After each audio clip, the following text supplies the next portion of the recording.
अब हम देखेंगे ड्रिफ्ट और डिफ्यूज़न को बड़े ध्यान से, क्योंकि क्वेश्चन बहुत ही फ्रिक्वेंटली पूछा जाता है। दो प्रोसेसेस बताइए पी एन जंक्शन लेयर जब बनती है तब दो कौन से प्रोसेस होते हैं।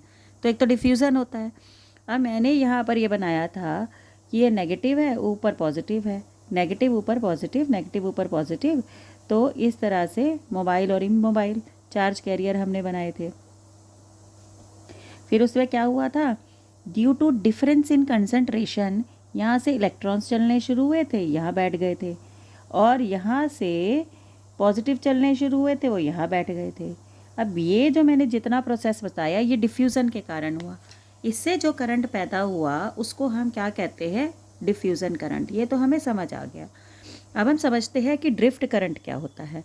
ठीक है, ड्रिफ्ट करंट होता है, आप देखिएगा कि ये आपकी रिकम्बिनेशन, डिप्लीशन, जो भी आप लेयर करें ये बन गई।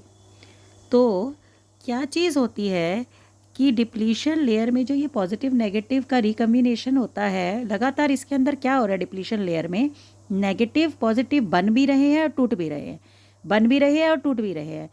तो बनने और टूटने से क्या होता है, जब ये टूटता है तो नेगेटिव एन की साइड चला जाता है और पॉजिटिव वापस किसकी साइड चला जाता है, पी की साइड चला जाता है। अब ये जाने से करंट सेटअप हुआ जिसको हमने बोला कौन सा करंट, ड्रिफ्ट करंट। आप समझ गए। तो ये प्रोसेस है ड्रिफ्ट करंट का। तो डिफ्यूज़न उल्टा हुआ था, यहाँ से कौन आया था, पी आए थे, यहाँ पी वापस जा रहे हैं। ठीक है, यहाँ से एन आए थे, एन वापस जा रहे हैं। तो ड्रिफ्ट और डिफ्यूज़न का क्या हो गया, बिल्कुल उल्टा हो गया। ठीक है, ड्रिफ्ट और डिफ्यूज़न क्या होते हैं, बिल्कुल उल्टे होते हैं। तो आपसे अगर पूछते हैं क्वेश्चन में दो प्रोसेसेस बताइए ड्रिफ्ट और डिफ्यूज़न के, तो diffusion due to difference in concentration, जिससे हम पी एन जंक्शन के लिए स्टार्ट करते हैं। ठीक है, ड्रिफ्ट क्या होता है, बीच में एक लेयर बनती है, लेयर में रिकम्बिनेशन लेयर बनती है, इलेक्ट्रॉन होल पेयर बनते हैं, इलेक्ट्रॉन होल पेयर बन भी रहे हैं, टूट भी रहे हैं, बन भी रहे हैं, टूट भी रहे हैं। जब टूटने के बाद एन इलेक्ट्रॉन को एन की तरफ रिपेल कर दिया जाता है और पॉजिटिव को पी की तरफ कर दिया जाता है, तो उस वक्त जो करंट बनता है उसको ड्रिफ्ट करंट बोलते हैं। तो ये थे दो मेन प्रोसेसेस। अब हमें पता लग गया। हमें अब बैरियर के बारे में एक और चीज़ जाननी है। बैरियर के बारे में हमें जानना है कि बैरियर वोल्टेज डिपेंड किस पे करती है, नेचर ऑफ सेमीकंडक्टर, कि आपने सेमीकंडक्टर कैसा लिया है, टेम्परेचर पे करती है, और आपने डोपिंग कितनी करी है।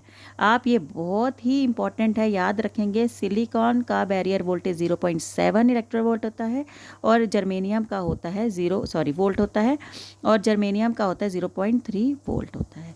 ठीक है, वोल्टेज बताई है इसलिए वोल्ट भी लिखा है, और अगर एनर्जी होती तो हम इलेक्ट्रॉन वोल्ट में लिखते। तो ये हमारा है पी एन जंक्शन लेयर, यहाँ पर हमारी ख़त्म हो गई।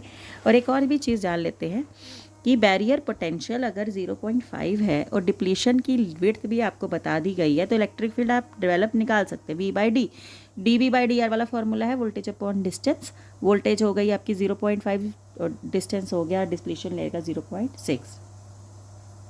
जितनी डोपिंग की कंसंट्रेशन ज़्यादा होगी, डिप्लीशन लेयर उतनी क्या होगी, कम होगी।